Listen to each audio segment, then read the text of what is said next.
Queridos irmãos, queridas irmãs, então esse vídeo agora é de número 482. Então, da pneumatografia ou escrita direta, capítulo 12, a questão é de número 148 ainda. Nós paramos aqui, onde se diz assim, donde, né, atirou esse o problema.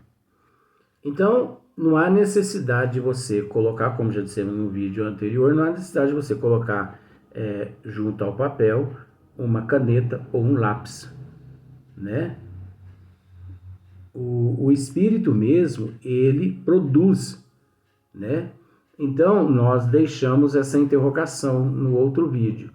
De onde o espírito tirou aquela tinta para poder grafar no papel a escrita? Então, olha só para você ver. Sequência, Kardec continua dizendo assim, ó, quem queira reportar-se às explicações dadas no capítulo 8,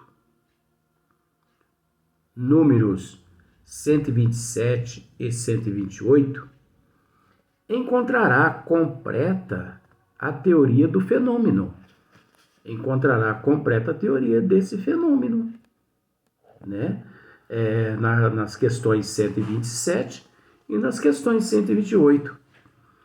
Então, para escrever dessa maneira, o espírito não se serve das nossas substâncias, nem dos nossos instrumentos.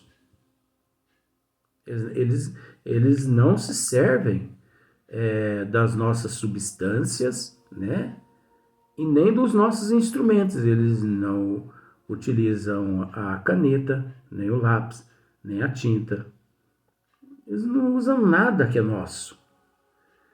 Nosso que eles usam é apenas o fluido animalizado, a energia vital e partes das energias perispirituais do médium, que tem que estar presente para fornecer essas energias a esses espíritos, sem as quais as energias, os espíritos não logram êxito, né?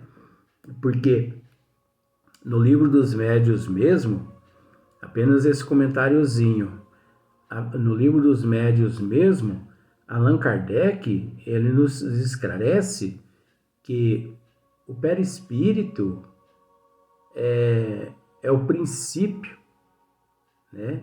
É no perispírito que encontra-se todo o processo de comunicação. Então, o perispírito é o responsável. Só que nós fizemos assim uma adaptação, porque é no perispírito que se encontra todos os elementos, os quais são utilizados, são necessários no nível evolutivo qual nós nos encontramos. Então, é no perispírito. O perispírito é a base de tudo, né? Então, para escrever dessa maneira, o espírito não se serve das nossas substâncias, nem dos nossos instrumentos. Ele próprio fabrica a matéria e os instrumentos de que há mister. Tirar. Agora nós temos que analisar uma outra coisa aqui, ó. Ele próprio fabrica a matéria. Só que nós temos que analisar essa questão, porque esses espíritos, eles não fabricam a matéria. Você entendeu? Eles encontram esses elementos prontos, eles apenas manipulam esses elementos, que por vezes ele não está fabricando a matéria, ele apenas está manipulando os elementos para que chegue naquela consistência desejada pela sua mente. Porque fabricar a matéria já é algo que necessita-se de um pouquinho mais, né, de conhecimento, de evolução. Então, não são todos os espíritos, não. Fabrica a matéria, né? Então, aqui está no sentido duplo aqui para a gente analisar isso. Porque, olha só, ele próprio fabrica a matéria e os instrumentos de que há mister, tirando para isso os materiais precisos do elemento primitivo universal que, pela ação da sua vontade, sofre as modificações necessárias à produção do efeito desejado. Então, tá vendo só? No princípio, aqui, estava de uma forma, mas conforme nós vamos lendo, vai modificando. Olha para você ver. Pela ação da sua vontade, sofre as modificações necessárias à produção do efeito desejado. Então, esses espíritos, nós sabemos que esses espíritos que evocamos, quando os evocamos, vamos pensar por esse lado, eles não comparecem no ambiente onde nos encontramos sozinhos. Eles vêm acompanhados, assessorados por espíritos mais nobres, mais assim conhecedores de todo esse processo. Porque o espírito leigo, né, no assunto, ele desconhece como processa todo esse trabalho, né? Como que elabora todo esse processo. Então, nós sabemos que os espíritos evocados por nós, eles são assessorados ali por espíritos mais elevados para que venhamos a lograr êxitos, porque isso faz parte de um processo natural. Então, isso não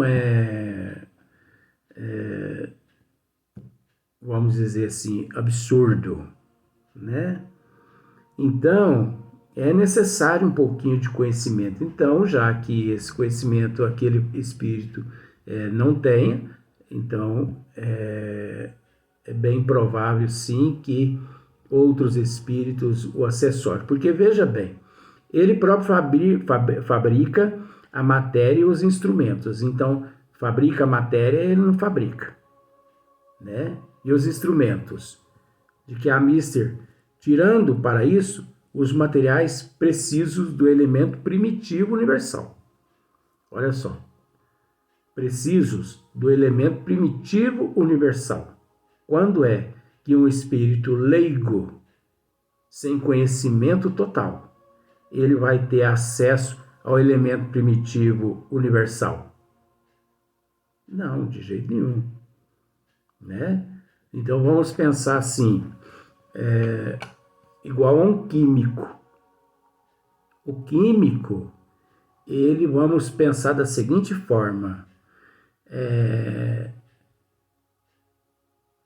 uma pessoa pega, me contrata para poder pintar uma tela. Não é fazendo propaganda dos meus quadros, não, né? Não estou brincando, não, Marcelo. O senhor dá licença também, porque eu não posso falar nada. Oxe, que isso? Até aí você me puxa a orelha. Olha a seriedade. Mas não tem jeito, Ele tá parecendo peça de ferro, né? Então, você me contrata para pintar uma tela, tá? Só que eu não tenho as tintas. Aí eu pego, contrato um um químico para poder fabricar as tintas para mim. Tá bom? Então, observe só para você ver a lógica.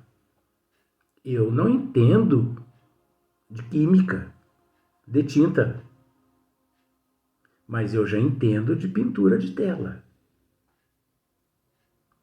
O químico não entende de pintura de tela, mas ele já entende da química da tinta. Olha, você está vendo como tudo é útil, né, nesse nível evolutivo qual nós nos encontramos? Então, o que acontece? O químico fabrica a tinta e me entrega. E eu vou lá na tela, ó, pronto. Todo mérito meu? Não. Por isso que nós não podemos aceitar elogios, dizer que nós somos bons, somos melhor que os outros. Porque muitas pessoas estão envolvidas naquilo que nós fazemos. Muitas pessoas, as pessoas porque não param para analisar. Por exemplo, nós estamos lendo aqui agora o livro dos médiuns. Quantas mil pessoas não se envolveram, né, na correção, ortografia, gramática, impressão, designer do livro? Não foi nenhuma nem duas pessoas, foi milhares ao longo dos anos e das décadas e do século. Então, eu pego aquela tinta, vou e pinto o quadro. Mas eu não tenho conhecimento de química.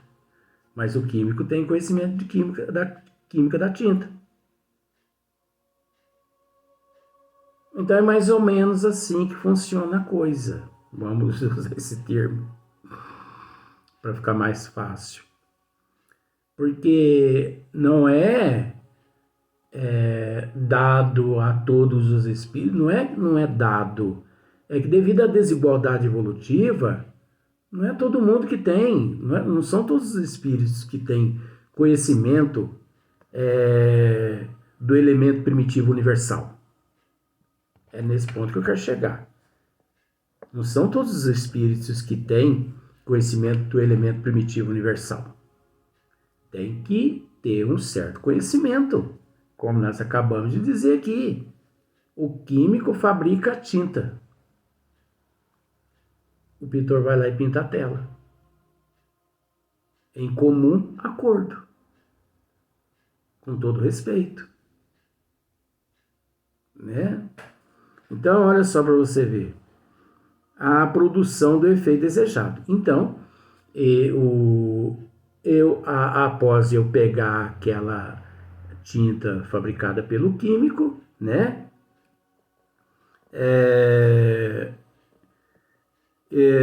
A produção do efeito desejado.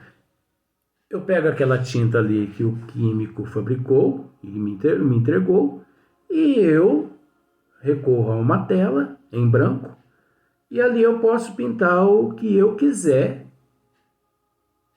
de acordo com a minha vontade, o meu desejo, o que está na minha mente. Então, no caso aqui, o espírito, ele escreve o que ele quiser. Um poema, entendeu? Uma poesia. Ele vai escrever um conto. Ele vai escrever uma história. Ele vai escrever o que ele quiser, de acordo com a vontade dele, uma vez ele tendo, né, à disposição dele aquela química produzida por aquele espírito mais elevado, mais conhecedor que ele. Porque não é disponibilizado a todos os espíritos inferiores essa possibilidade. Ele vira bagunça. Imagine só, a pessoa, é a mesma coisa, a pessoa que não entende de química e querer fabricar tinta. Ele entra dentro do laboratório.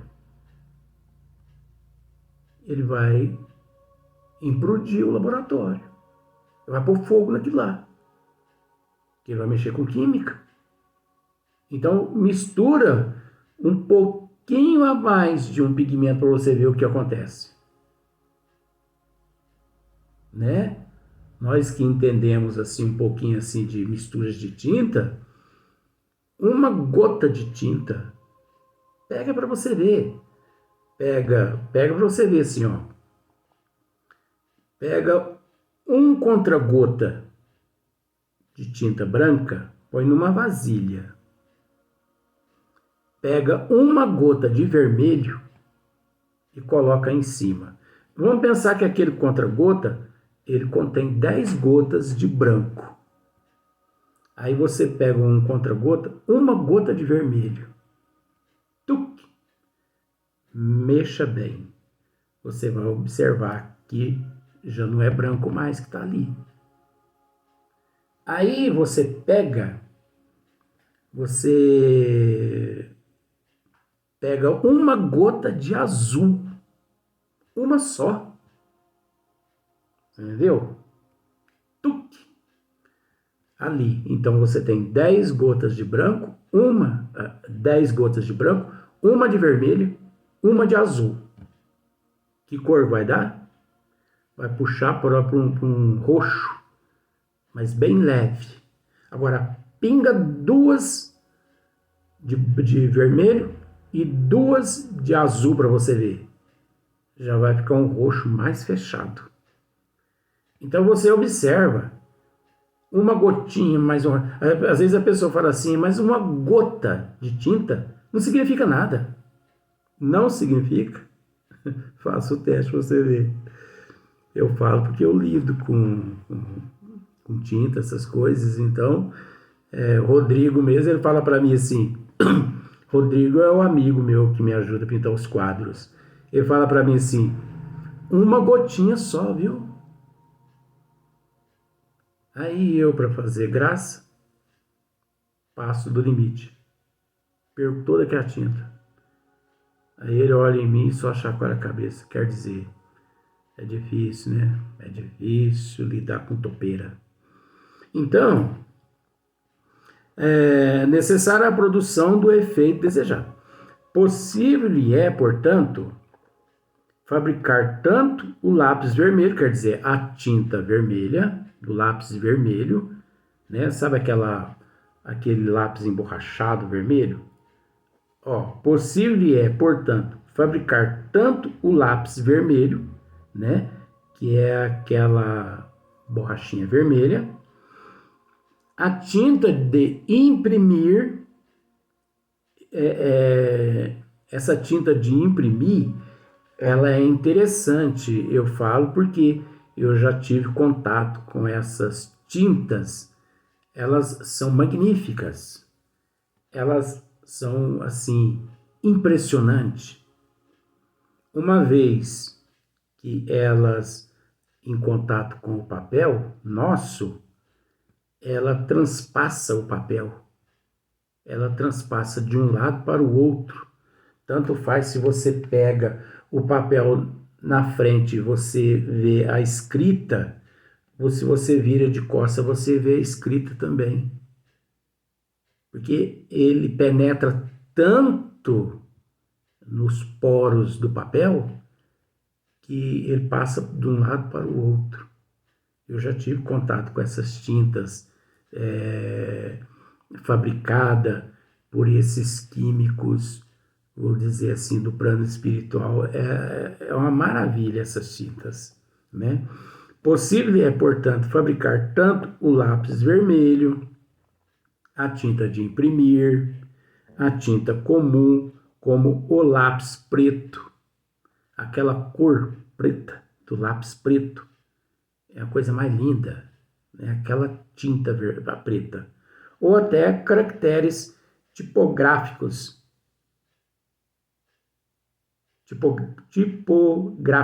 Tipográficos. Bastante resistentes para darem relevo à escrita. Então, olha só.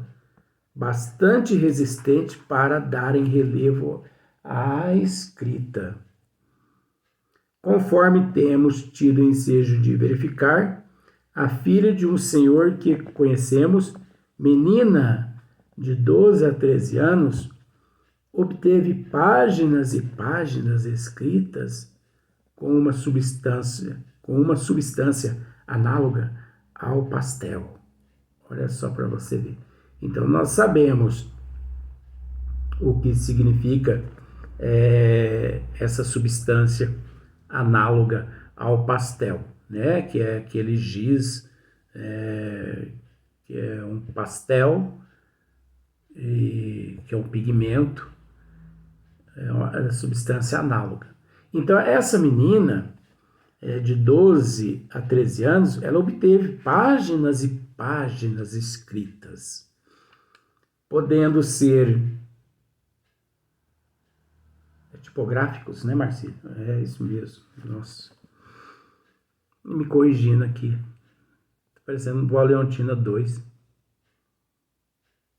Então, essa menina, ela, 99%, não temos certeza, mas ela era a própria médium fornecedora desses elementos todos ao espírito ali desejoso de enviar a ela aquelas páginas e mais páginas, como está descrito aqui por Allan Kardec. Então, é necessário bastante prudência mediante não só a esse fenômeno, mas a todos os outros fenômenos que nós sabemos, os fenômenos da comunicação, que é um processo natural da evolução do ser. Nós temos que tratá-los todos com respeito, com carinho, com amor, bastante disciplina, bastante estudo, né?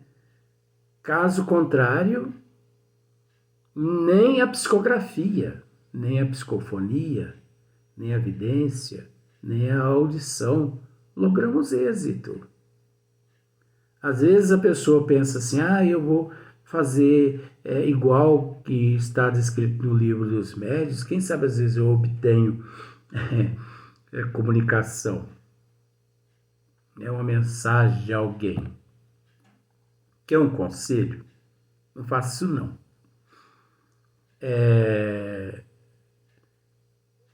Está descrito aqui no livro, no livro dos médiuns, para que possamos assim raciocinar com bom senso, com prudência, para todos nós assim analisar-se de que isso tudo é possível. É possível. Mas não significa, porque é possível, que nós devemos já sair colocando em prática isso aqui. Porque isso aqui não é tão simples assim como está descrito aqui, nessa página, porque nós vamos adentrar outras páginas onde vão vir assim muitas instruções a respeito desse assunto. Aqui nós nos encontramos no princípio do assunto. Então, muitas orientações virão ainda pela frente. Então, nós não podemos nos precipitar agora em dizer, vou realizar isso, vou fazer aquilo, vou fazer um experimento, fazer um teste. Não. Isso precisa ter preparo, isso precisa ter conhecimento, precisa ter mérito, precisa ter essas energias todas correspondentes, esses elementos todos, né? Isso é um trabalho sério. Isso aqui não é um trabalho assim, né, de mistificação, de charlatanismo, embora os charlatões, os mistificadores, eles se utilizam desses métodos para poder enganar muitas pessoas. Então é preciso tomar muito cuidado com os impostores, com os embustes, com os falsos, porque está cheio, né, O que mais existe são pessoas querendo enganar outras pessoas. Então vamos deixar para no fim desse capítulo, né? Vamos deixar para que no fim desse capítulo possamos tecer comentários além do que nós aqui estamos comentando a respeito desse assunto, porque ainda vem pela frente ainda algumas orientações a respeito desse conteúdo. Então nós vamos para o próximo vídeo.